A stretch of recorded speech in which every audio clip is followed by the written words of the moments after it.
Awesome. Hey, welcome. I'm Dave. I guess we'll do introductions and then maybe talk a little bit about kind of what the panel turns out to be about, and then get started. One thing we want to do is find out, kind of at a midway point, what you would like us to talk about, if anything, and we can shape our discussion accordingly. Kacey, you want to start and tell the audience who you are? They may know, they may have a guess, but... Do I need to turn this on or is it good? No? Test. Hey, there we are. So, hey, I'm Kacey Ezell. I'm a hybrid author. I have books published with Baen Books, which is Dave and I are colleagues. Did you see that? I felt like I elevated myself to your level on that. Yeah. So I have books published with Baen Books. I have a novel out with Blackstone as well, and I published with Chris Kennedy Publishing, which is an independent small press. I write science fiction and fantasy and alternate history primarily. Yeah. Awesome. Is this on? Nope. It was. Oh, I think it was. Oh, okay. I just can't hear it. All right. Hi, I'm Jon Osborne, and I write for Chris Kennedy Publishing. I've been writing with them for 5 years. I was also the... Is this better? Yeah. Okay. I can't hear the monitor at all. Okay. And I was the one of the finalists for the Baen Fantasy Award this year, which I hope means that when I pitch them a book, they'll take it. And that's it. Hi, I'm Mike Massa, and here we go, kind of loud. Ooh. And I'm also a hybrid author with novels in Trad Pub via Baen and small press via CKP and science fiction, urban fantasy, etc. With a baritone purr. Very nice. And hi, everybody. I'm Kevin Eikenberry. I write military science fiction and alternate history. I'm also hybrid through both Chris Kennedy Publishing, and my first book from Baen came out in August of this year. Fantastic. Thank you, guys. I guess I'm Dave, principally published by Baen at this point. I've got books with Wordfire and Immortal Works, and have been self-published, and am an editor at Baen. So the subject. So what we want to talk about for a bit will involve me not talking, because there's been an interesting project, a specific project between Baen and Chris Kennedy Publishing, set in Chuck Gannon's is it called the Caneverse? Kane Reardon. Caneverse. The Caneverse, a spin-off of his Kane Riordan books, right? Fire with Fire, etc. So. And Kacey and Mike and Kevin all have written in that project, which is it's kind of co-published. So I'm going to let them just tell us about it and kind of how that worked. Maybe I'll ask questions as kind of the opening act here. Take it away.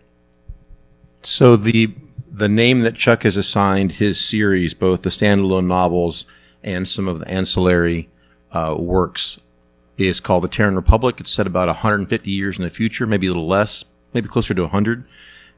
There's no significant hand-wavium. Some of the things that he's talking about are shockingly close to being realized around quantum entanglement, communications tech, and so forth.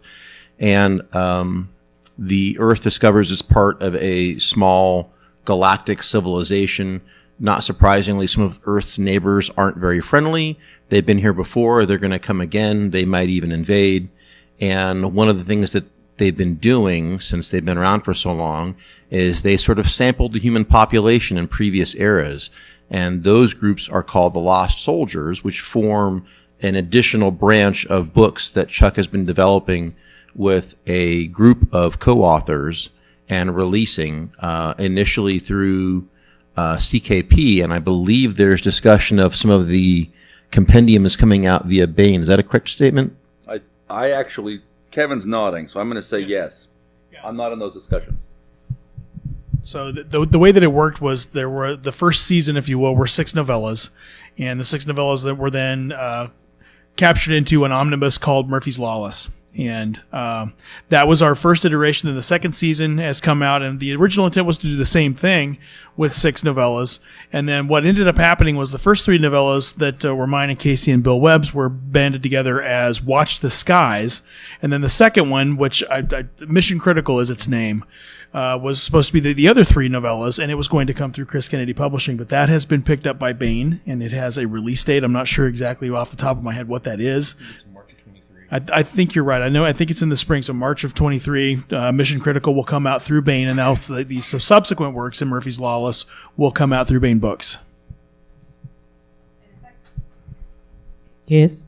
Yeah, and if I could add, one of the things that I think might be of interest, particularly to this audience, is part of the reason that Chuck communicated to me that he had kind of this concept, this idea, is he really wanted to leverage the strengths of both the traditional publishing world with, the big publisher with their marketing machine, their money, their distribution network, as well as the strengths of indie publishing, namely the speed with which you can get books out into the hands of the reader, the viability of shorter stories that can be produced faster, that are not viable in a traditional market, and so that was and the ability to more easily include other authors. So that was one of the reasons why he kind of came up with this concept of, hey, let's do a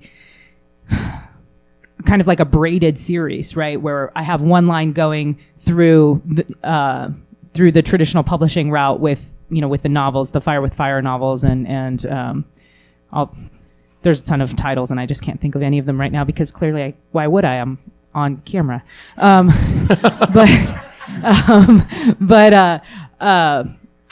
So he's continuing to produce those novels, and they're very good. If you're at all into hard sci-fi, highly recommend you check them out. I think Fire with Fire is perma-free on the Baen site. Yeah, the first edition is free on Baen Free Books. Yeah, so if you like crunchy hard sci-fi, especially you guys out there, if you like crunchy hard sci-fi, definitely check that out. And then and then now he's continuing to develop the Murphy's Lawless, which he insists is not a spin-off. He insists it's the main line as well. So it's very cool. Sorry, I'm going to amp up the enthusiasm a bit, in part because it's not fair to you guys for me to be like, oh, I'm so tired. But what's fun is when the man in charge of the creator of the universe is watching you speak in real time about his creation, he will correct you in real time. So it's Mission Critical in January of 2023. Oh, did you guys get a text? He's on the live stream. Hi, Chuck. I hope we're doing a good job. Oh, did he? Oh, awesome. So one of the things I'm convinced that one of the things that drove Chuck to create this braided additional part of the universe where other authors could play is he had a series of vignettes in his head that he wanted to explore. And one of the ones that is hinted at in one of the novels where the humans are going to go try it and rescue those that have been abducted before who don't understand what's happening. It's like a Tom Clancy-esque techno thriller in space. And so these poor folks have no idea what's going on, and they're basically clinging on for dear life. But they've been snatched and with their equipment, and so there's a group of Vietnam War era soldiers on an alien planet, and he wanted an excuse to have Hueys flying over an alien jungle blasting Fortunate Son. As he There's should. no question. He should. So he recruited an author who has thousands of flight hours in a UH-1 helicopter and said, "How would I do that? Why don't you write it?" And I said yes. Yes, yeah, I think you're right. I think he did absolutely, because he told me that story as well. He wanted to have a Vietnam Huey flying over some alien terrain, and so we did that. And one of the things that one of the reasons why I think it was a success was because Chuck chose to work with the companies that he chose to work with. He was already an established author with Baen, had several books out with Baen, had Nebula-nominated works out with Baen, one of which I think is Fire with Fire. Yes. And so he was very familiar with Baen and their ethos and who they were working with. And he knew that if he brought an interesting idea to the company, that they wouldn't just dismiss it out of hand, which I think is pretty key here, because in order to make a hybrid career work, either as an individual or with a project like this, you kind of got to be really flexible, right? And so by choosing to work with Baen and by choosing to work with Chris Kennedy Publishing, who at the time was a relatively new indie press that was getting a lot of attention because they were putting out a lot of really great books, particularly in the Four Horsemen universe, which if you're not familiar with the Four Horsemen universe and you are at all a fan of military science fiction, please do yourself a favor and go pick up Cartwright's Cavaliers by Mark Wandry. You are welcome. Because Chris had shown that his, albeit small and emerging press, had the chops to handle a complicated shared world property like the Four Horsemen universe and do it well as a military sci-fi universe, Chuck said, if I can speak for Chuck, which I probably shouldn't do, sorry, Chuck. Correct you. He can correct me, so please do.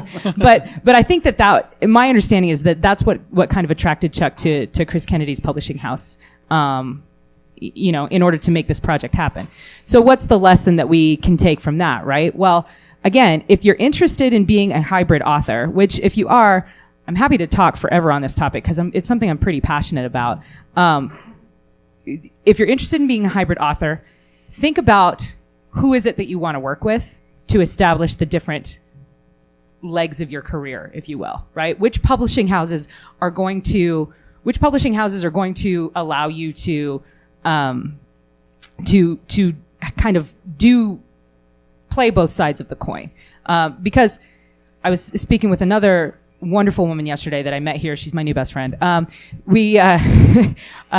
she was talking about how she is both traditionally and independently published as well. And her traditional publisher has put some restrictions on her because they don't want her to compete with herself, right?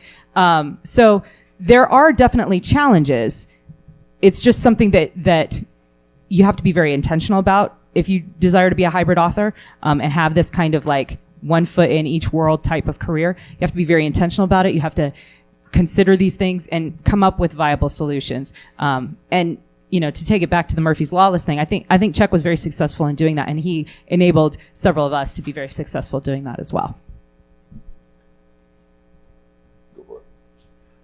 I don't know. Is it time to discuss the pros and cons of being a hybrid author? Well, I think that's good, and I was going to hit John up because I feel like he's been getting a free pass.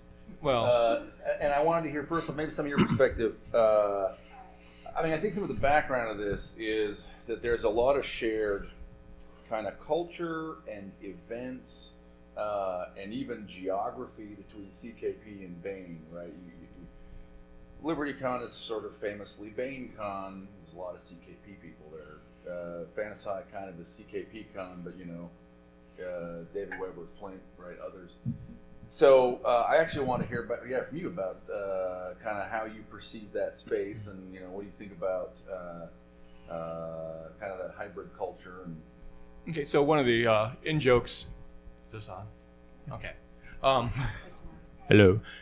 Is that CKP is becoming Baen's farm team, and what it means for authors like me is who might not otherwise have a vector to get into traditional publishing, to make that step and become a hybrid publisher, is it gives us an opportunity to work with fellow authors and a publisher who has experience working with a traditional publisher.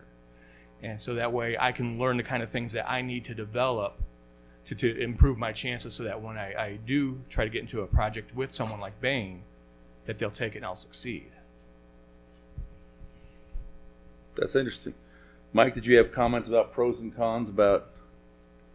I do. So one of the challenges in TradPub is the books are scheduled for a variety of reasons significantly, occasionally a year plus in advance. So the time from flash to bang, when you complete it to when your readers can see it, is prolonged compared to small press, where that interval is much shorter. And so it's sort of an in-between in small press, where if you're an indie author, depending upon your editing process, you can deliver to your readers very, very rapidly. So it's interesting having both of those. And the second component is that TradPub typically has a finite number of major novel release slots per year. and they have authors that they have already scheduled who have, say, a recurring profitable series. So your ability to get, especially as a newer author, to get multiple works into the pipeline in short order is constrained by the existing business obligations, marketing plan, and sales of TradPub. That's neither good nor bad. It's simply the reality. And so a small press can flex. I was just in a panel. I wasn't on the panel. I was listening to John Mayberry, and he was describing how his publisher, whose name I won't repeat, didn't want him to publish more than one book per year under their aegis.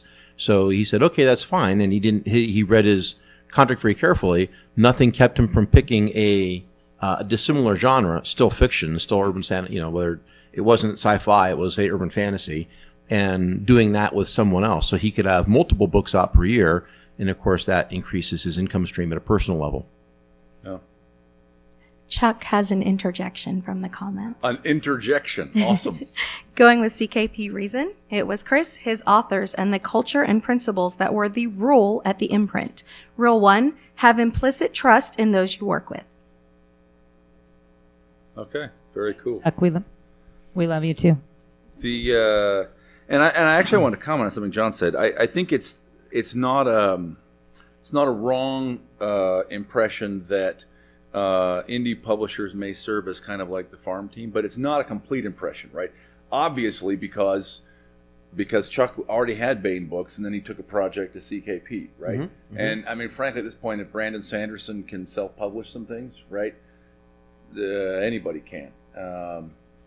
But okay, fantastic. That was great. I like that. Add something, or are you tired of hearing from me? You don't have to ask permission. We should just talk. Okay. I kind of wanted to key in a little bit on the point that you just made, Mike, about the speed, because one of the daunting things to me about indie publishing, and especially about self-publishing, is the speed requirement of, you almost. People say that this isn't true, but my perception is that in order to be successful, you have a much higher chance of being successful in the indie space if you are rapid releasing, right? And I cannot produce a 100,000 word novel in a matter of 2 weeks, like some of the people here at this convention apparently can, right? That's just not me. That's not my process. That's not how I do it. So one of the reasons, the main reason why I choose to pursue a career as a hybrid author is because I believe in many baskets for my various eggs, right? But another piece of that I think is attractive is if I am working with Baen is thinking that I'm fast if I give them a novel a year, and I can do that. And if I'm doing that and then I'm writing in a slightly different genre that perhaps has a lower word count requirement for it to be a full novel, and I can write those faster and get several of them done and then rapid release them. I can time that in such a way that it works out best for the rest of my busy life, if that makes sense. And just allows that much more flexibility for figuring out how to make this career work with all of the other structures that exist within your life, I think. And on a timing perspective, final time frame for my book, The Crossing, which was my Baen book, from turn-in to release was about 3 years from final turn-in to the actual release date. In that time, I wrote 12 books independently. So there's certainly a little bit of juice versus the squeeze there as far as the opportunity to put out more books and have the rapid release sort of thing and try to capitalize on that momentum. But then you have the idea of the trad pub and having your book in Barnes and Nobles and worldwide in different bookstores. So there's certainly a give and take there that you have to take into consideration. I'm not going to speak for either the publisher or the universe creator, but I doubt that they would argue with me when I say that it's a virtuous circle, that having an author with exposure and success in trad publishing and maybe occupying a shelf on a traditional bookstore is complementary to and then receives benefit from having an author putting out work through an independent publisher and accessing perhaps a closely related audience that maybe isn't going to BNN because brick and mortar bookstores are frankly declining in a terrifying way. So I'd like to pull out of what Kacey said here. Hey, another reason to have a book, if you are traditionally published, another reason to find other ways to publish attractive is sometimes you write a book that just is not going to be published by a publisher. It's just the wrong book, right? It's not the genre they like. It's not the right length, right? Or whatever. So what about pitfalls? What are the risks when you're trying to ride two horses simultaneously? Overcommitment, 100%. And this is one of those ask me how I know situations. But yeah, when you sign a contract with a traditional publisher, now you've signed a contract and you're legally bound to, fulfill the terms of that contract. If you are, and particularly if you're self-publishing, you can put off your self-publishing work to the extent that you are comfortable doing so. However, that being said, if you've structured things such that your regular monthly income comes from your self-publishing work, you may not want to do that because, I don't know, you may like eating. So, so finding a balance of when I am working on my TradPub projects and when I am prioritizing my indie projects is an art form that I have not yet mastered, but I am working really hard on. One of the challenges in working in someone else's universe, and I don't know that it's common to everyone, but as prolific a writer as Chuck and as successful as he's been in building this very rich world, you better enjoy reading it if you're going to write in it because the details matter. So I had read all of his mainline novels, and then I read them again to get ready for when I was, and fortunately I'm a pretty quick reader. I read them again to get ready for my writing. I don't think everybody had to do that, so maybe that's a limitation that's unique to my style.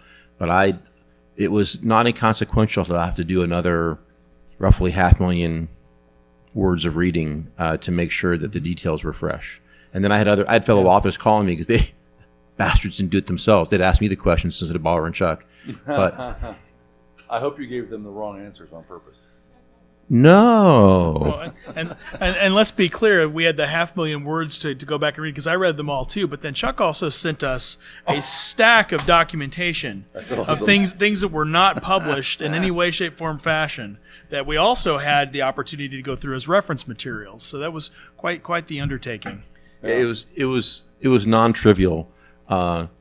It helped me, and it was necessary, but it was a meaningful amount of effort. The star charts and stellar cartography, which is based on real geometry of real stars and real places, because that matters for how long it takes for a starship to go from point A to point B, and you want to make sure that you're not creating a logical fallacy in your story that you can't edit out again. And even though with all the technical data and all the things that Chuck had produced to us, he also gave us freedom. And I had told Chuck when I was getting ready to write this that I was in a phase where I'd wanted to write a Western. I wanted to write a cavalry story. And I told Chuck that this is what I was trying to do. And he says, well, we'll just create something. And so I created this race that the soldiers are riding like horses and acting like horse cavalry. And it was amazing because Chuck has taken it and ran with it, and other authors have used this species in the overall storyline because we have this freedom to create these things, and as long as it makes sense, it works with the universe, and we don't have to over-explain anything. We can do just about anything we want, which is a lot of fun. I'd go a step further and say he deliberately crafted this particular planet's backstory so that it would accommodate wildly varying biology by virtue of how dynamic it was and successive ways of immigration from different places. So there was the freedom to create new stuff, and that's pretty. Having written it in a lot of other people's universes now, I really appreciated that freedom. Yeah. Chuck claims it was a tiny synopsis. A tiny synopsis. A tiny synopsis. It's like, series Bible, King James Bible. This tall. I'm not kidding. That's not an Printed it out. exaggeration. It was like the King James Bible. It was the King Chuck Bible. Well, let me ask a question that builds off that, but I want to ask John. Hi. Yeah. Okay. So, but then all the rest of you. So, because John, you write in some of these collective universes, yeah? Yes. Yep. Okay. So, so getting back to kind of the hybrid author thing, how do you think about your own brand as a writer? Do you worry about maintaining or defining a brand as a writer when you are working in a Four Horsemen or Terran Republic universe, and what do you do about it? Well, I write with a very different voice between, like, for example, the Four Horsemen universe and my own urban fantasy series. Mm-hmm. In fact, I've had people come up to me asking me about one, look at my name, and go, wait, you also write the urban fantasy stuff? I was like, you're the same Jon Osborne? Yes. And in fact, an editor at Baen, or not editor, Jason Cordova, when I submitted my story for the contest, I wrote that, and yet another voice, because he'd read my stuff in both the Four Horsemen universe and my urban fantasy, and he didn't realize it was me. He's like, I had no clue it was you. But I mean, the big thing is having a separate, I guess, voice or style between those two, because it also helps me keep it straight in my head. So that's interesting. So to some extent, do you feel like then you are adopting the brand of the Four Horsemen rather than the Jon Osborne brand as you're writing? When I write in the Four Horsemen universe, yeah, yes. And do you worry that maybe that limits the readers who are going to come look for your other stuff? I guess that's my... I don't worry too much about that, because I think if I tell a quality story, it'll at least give me a chance. And I also think that it helps keeping my voice similar to other stories in the Four Horsemen universe the same, because that gives it the brand cohesiveness.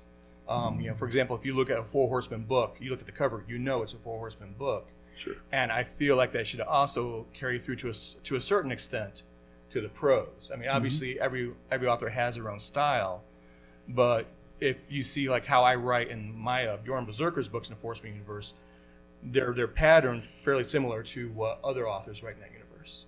Yeah. Okay. Fantastic. Other thoughts from any of you on kind of in that space? It terrifies me sometimes, because I write military science fiction, and I've written just plain science fiction and some thriller, if you will, for science fiction in my own work. And then my work for Baen is alternate history. And I worry sometimes that that's an alternate history fan is going to pick that up and look at my other books and go, what is this guy doing?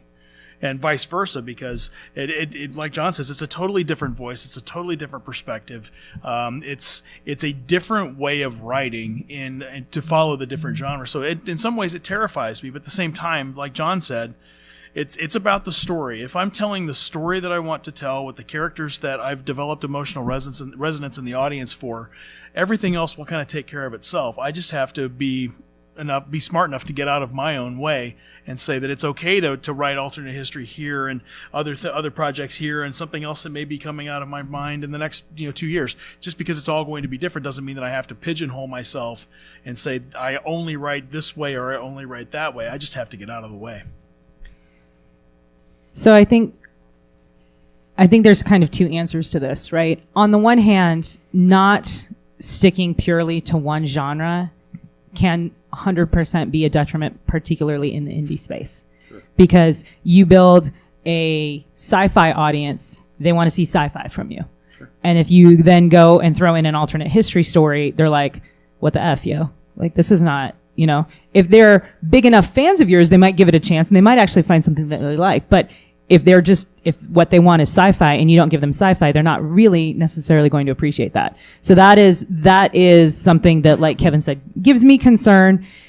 And yet I kind of don't care because what is consistent throughout my stories and what I think my fans that I gave a whole presentation on building a community of fans. And one of the things that my fans want is, you guys, it's interesting that you guys are saying that you use a different voice. I don't think I use a different voice. And the thing that shows up in every single one of my stories is I am going to emotionally punch you in the gut. You will cry when you read my stories. And my fans know that. And they're going to expect that and they're going to get that, whether it's in the context of an alternate World War II or the Four Horsemen universe or Murphy's Lawless.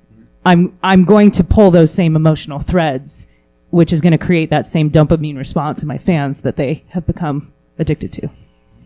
Wasn't our first foray into Terran Republic, Casey, the braided stories we did for the Terran Republic Lost Signals? Yes.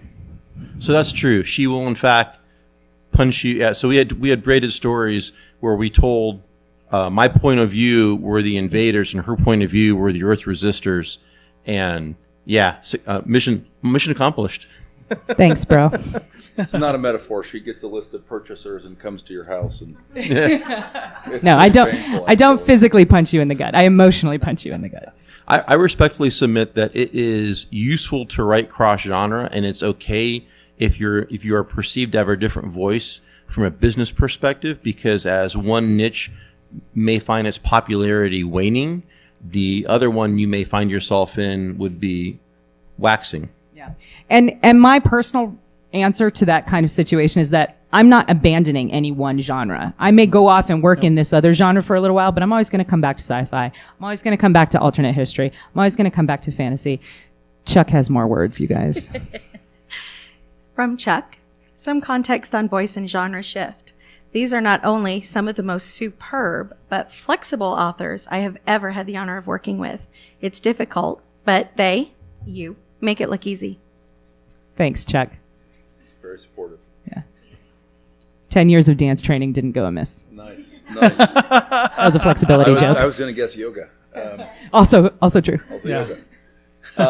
Other comments to add, or should we see if anyone has questions? Just one more thing on that is this also comes back to separating your genres. If you write multi-genre, is the covers make a big difference. You know, no one's going to pick up my urban fantasy book and mistake it for a military science fiction book. Yeah, and vice absolutely. versa. Yeah. You want to be very clear about which product you're offering at any one particular time, especially if there's a chance that, especially if you're multi-genre. That's a very good point. And I think it goes back to also to something that was said in the high-powered authors panel the other day about finding your right lane. And you can't do that if you're not playing around with different genres. Every once in a while, I mean, I had an idea for a science fiction romance years ago. You're never going to see it because it's terrible. But it was just one of those things that I just thought, all right, it popped up. I'll write this for a little bit and see what happens here. So it's just one of those things. And no, you're not going to even triple dog dare me. Thank you. It's not going to happen. But And name. no, it's not finished. Trust me, you're never going to see it. But it's liberating as a writer to sit down and think, all right, I have this idea for something, and let me try it. The whole reason I rolled an alternate history was because I was somehow brave enough to, after having dinner with Eric Flint, to ask him a question. And I'd had this idea about, the coin that Washington reputedly threw across the Delaware being a bicentennial quarter. And the minute I said that, Eric Flint's eyes lit up, and he was like, "Let's talk about this." And it went from being my harebrained idea to a novel. Do the voice though. Let's go to lunch tomorrow. There we go. I miss Eric dearly. Yeah, I really do. Eric. Okay, so hey, we got like 12 minutes left ish. Anything that you think we should talk about, or questions you have, or we can think of more questions ourselves. Words from Chuck? Oh, hit me up. Oh no, this is from Ooh, a question from a viewer. the team. If it's a question, From Jen, from you. It's Go actually ahead, just caller. a question from me. Hi. I was curious, you mentioned novellas, and there's been quite a few presentations this week on shorts and serials. Do you guys see the industry, particularly indie, moving in that direction more, or do you think there's like a fair market for both? I don't know that I see the market moving that way. I think it's good to play with word count because you're always going to find the epic door stoppers, right? That are the 400,000 word novels and such. But you're also going to find folks that are experimenting with the smaller things. I think I know the Kindle Vella project is still fairly new, and I'm still interested to see how that's going to continue to play out with the smaller serials and whatnot. But I think it just kind of depends on what you're attempting to do. With Murphy's Law, the intent was the braided novellas. So if we all came in around 30,000 words and Chuck would come in with 20 to 30,000 words to tie everything together, it would still be about the size of a regular novel, about 120,000 words. So I think that you can certainly do whatever you want. I don't think there's anything that, at least for me, that's pointing to the industry changing for word count, but the idea is that you still have the freedom to do that. Yeah, I think that it's highly genre dependent as well, right? Science fiction fantasy readers want 100,000 word books for their reading experience. I've been attending a lot of panels this week, or this alternate dimension. I don't know. I'm not sure what planet I'm on right now. But I've been attending a lot of panels that talk about like different romance subgenres and how they do things. And a lot of the romance readers are kind of the Netflix binge watchers of readers, right? They want that quick story, kind of episodic, and they want it yesterday. And so as a writer, it may be more feasible to please your readers by creating shorter works, but more of them and having them linked in a certain way. So it's kind of genre dependent because it kind of depends on what the masses want, right? It can also depend on what you want to do with that. For example, novellas by themselves won't translate well into audiobooks. But if you have, say like with the Murphy's Law list, or like Mark did, he had a series of novellas that were combined into a collection, then those become big enough to make a viable audiobook. Absolutely. It's a really good point. That's interesting. So you don't think outside of romance we see Netflix influencing people? I'm not disagreeing. I'm just curious. I think what I heard you say is outside of romance, we don't see readers being influenced by, because we watch TV radically differently than we did 10 years ago, right? Yeah. I mean, the series comes out, the season comes out. I'm going to binge it in 2 days, right? No, I think we do see that still, because you can see it in like in lots of genres when readers are like, I am not buying this book until the series is complete. Oh, that's interesting. Yeah. You know? Yeah, for sure. So. Yeah. Interesting. The baby has a question. Yeah, okay. What's the baby's question? The baby's question is, when are you going to feed me next?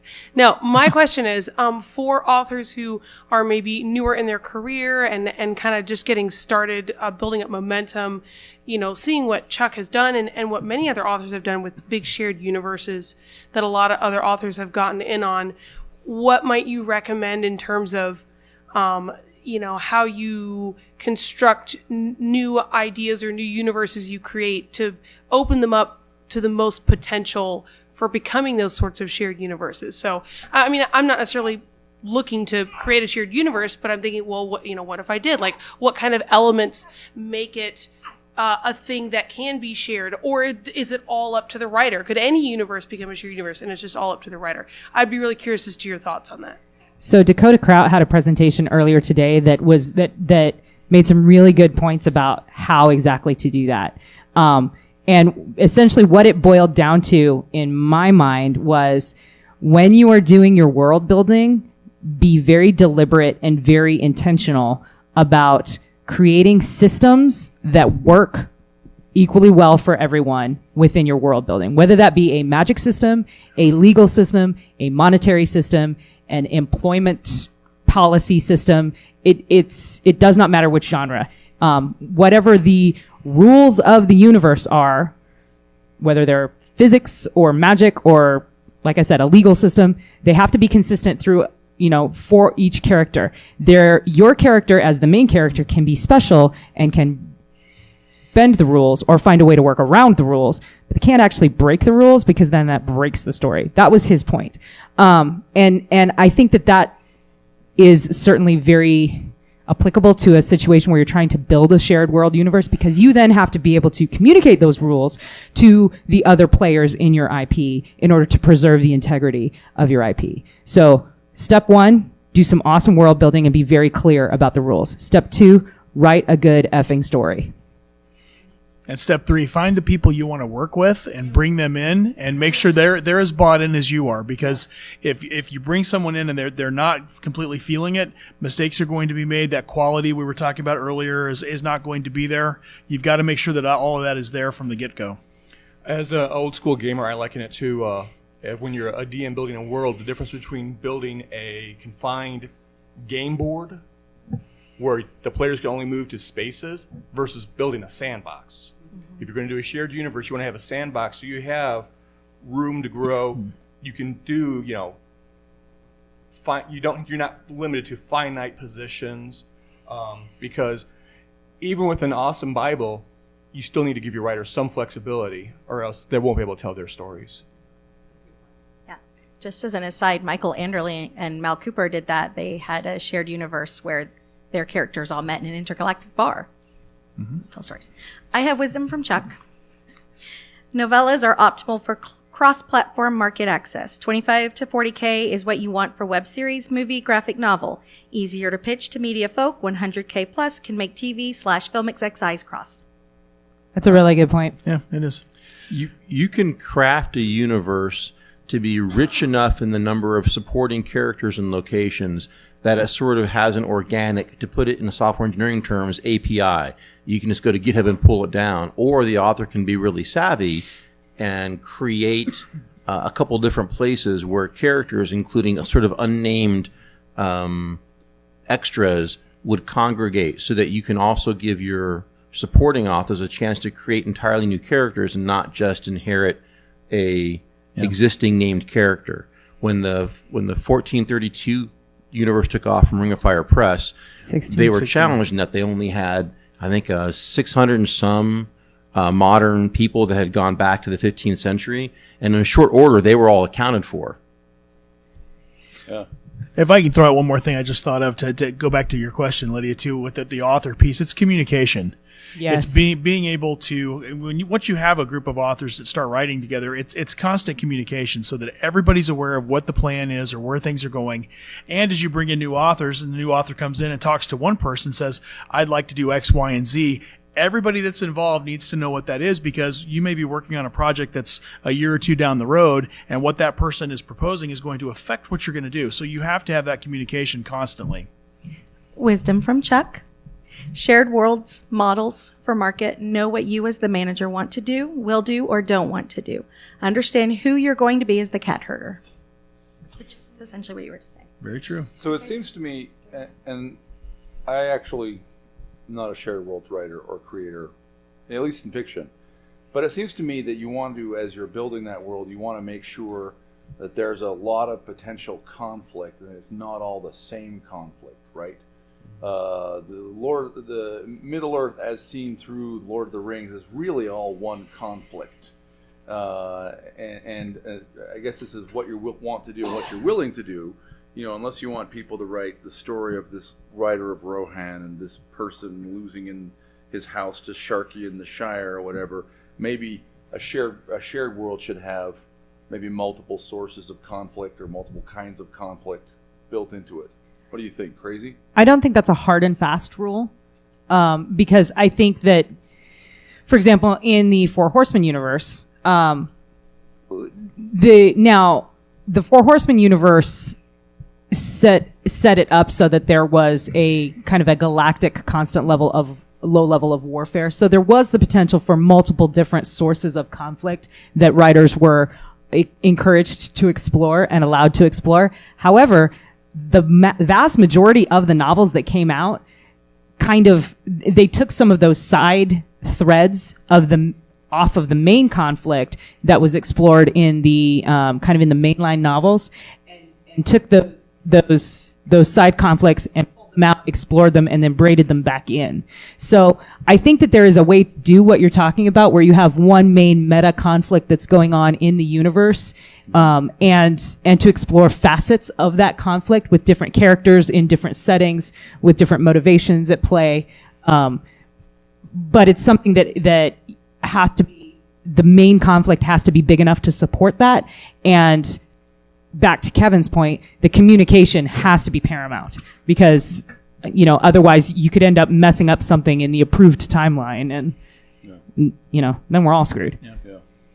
Well, we're down to about a minute. You've got the mic there, Kacey. You want to tell everyone That's not an accident. Power play. Any last words where people can find you over the next day and a half? So for the next day and a half, you can find me in Las Vegas. I will be here at 20Books through the reader event tomorrow. So I'll be signing books here at 20Books for what's it called, Rave tomorrow. Yeah. And then after that, I will be flying home, and I will be working my night job. So unless you need to be picked up by the side of the road, you probably won't see me. However, you can find me on the on my website, which is www.kaceyezell.net. So go check that out. Join my mailing list. Become part of my fan community. We're really fun. I'll be at the Rave event tomorrow, and you can also find me at jonosborne.com. You did a much better job than me at that. You can read my next short story will be coming out sometime in 23 as part of the anthology edited by Kacey Ezell and Larry Correa called Down These Mean Streets. And I'm at KevinEichenberry.com. I'll be here for the rest of the weekend. And thanks for coming to our panel today. Fantastic. Thank you. Thank you.